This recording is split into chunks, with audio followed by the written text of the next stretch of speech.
Welcome to the Depositing Web Links in JorumOpen vidcast. This is one of a series of short vidcasts on different aspects of using JorumOpen. Jorum is a free online service providing access to learning and teaching resources, and JorumOpen enables resources licensed under Creative Commons to be deposited and reused openly. For more information, please visit our website www.jorum.ac.uk, and for support, please email us on support@jorum.ac.uk. The aim of this vidcast is to show you how to deposit web links to resources held elsewhere, or URLs, in JorumOpen. In order to deposit any resource in JorumOpen, you need to log in and to have created a profile in JorumOpen. If you want to know more, please refer to the vidcasts Logging into JorumOpen and Creating a Profile in JorumOpen. For the purposes of this demonstration, I've already logged in, as you can see at the top here, and I'm ready to deposit. So, to deposit, go to the My Account section in the bottom left-hand corner of the screen and click on Deposits. As you can see, here are some examples of materials I deposited earlier, but I'm going to start a new deposit by clicking on the link here. Select a collection enables you to choose an FE or HE subject area to allocate to your resource, and there are quite a few to choose from, as you can see from this drop-down menu.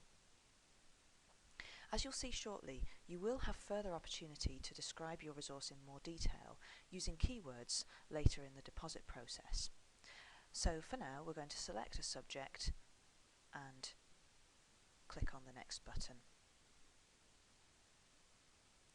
As you can see, a breadcrumb trail of buttons along the top of the screen helps you to keep track of where you're up to in the deposit process. You can also click the Save and Exit button at any time and return to your deposit at a later date. We're asked here to choose whether we want to deposit a file or a web link, and depositing files is covered in a separate vidcast. So we're going to select web link by clicking on the radio button and clicking on Next. To upload the link, type in the address or URL in the web link to save box.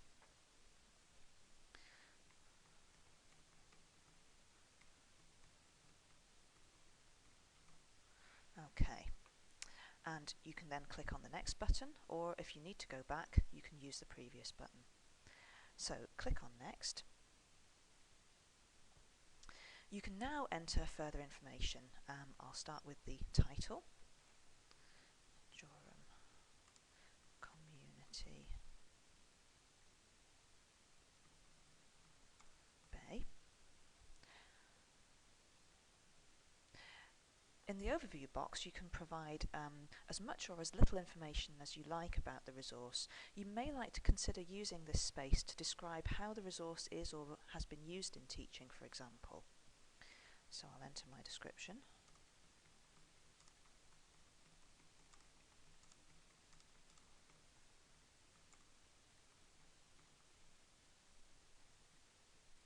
Excuse the typos.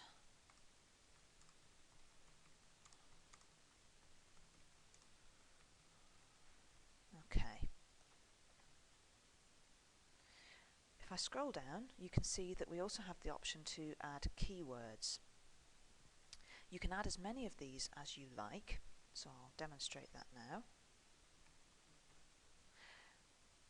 Click on the Add button, and if I scroll back down again, you can see that keyword has been added. If I wanted to remove it, I could do by ticking the box and clicking on Remove, but I'll leave it for now. So JorumOpen is my next keyword. Again, click on Add, and that's appeared there. And I'll also have the keyword community. Okay. So, what I'm going to demonstrate next is what happens if we forget a field that's required. So if I forget to put in an author, click on Next. What actually happens is that I'm reminded that this is a required field, and I can go back and add some authors in. And again, I can add one on its own and click on proceed or on next, or I can add in another author. Click on add, always to confirm, and that's it now. I've put in enough detail. I'm going to click on the next button. As you'll now see, we're at the stage of indicating which Creative Commons license is to be attached to the link that we're depositing. There is further information about Creative Commons available, for example, by linking to the Creative Commons website here. If you click on that link, you go into the Creative Commons website, but I'll go back. The other thing that you can do on this screen is find out more about the individual licenses.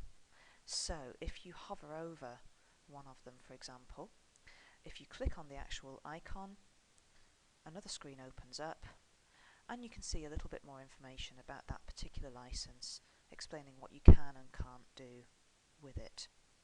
Okay, so to close this screen, click on the little close button here. I'm actually going to select this last license type here, click on next, and finally you can see here the terms of service for the use of JorumOpen. You need to be familiar with those, read through, and if you're happy to proceed, click the I have read button and click on complete deposit.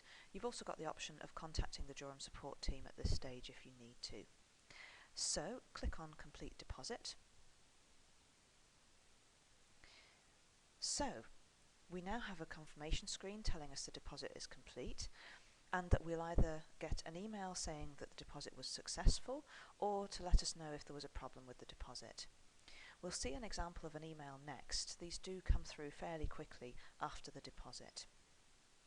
From this page you can either check your deposit by clicking on the Go to the Deposits page, and this is where you can see the materials that I've already deposited, or if I just go back, the other option you've always got then is to deposit another item by clicking on that button.